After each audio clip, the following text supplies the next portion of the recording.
Hello, kindergarten friends. Haven't seen you in a while. Today we're going to make a blueberry muffin smoothie.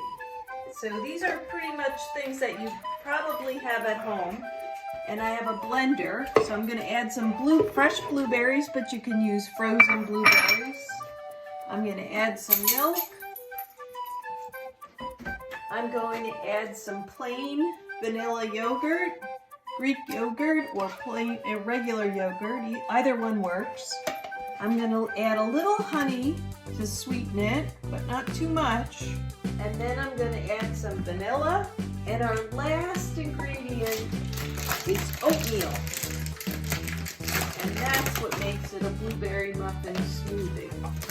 I'm going to add 2 scoops of oatmeal. It's going to give our smoothie some texture.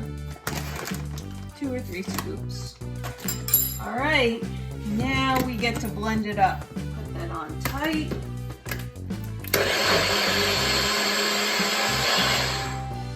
And there we have our smoothie. Not only is it delicious, it's good for you. I miss you guys. See you soon.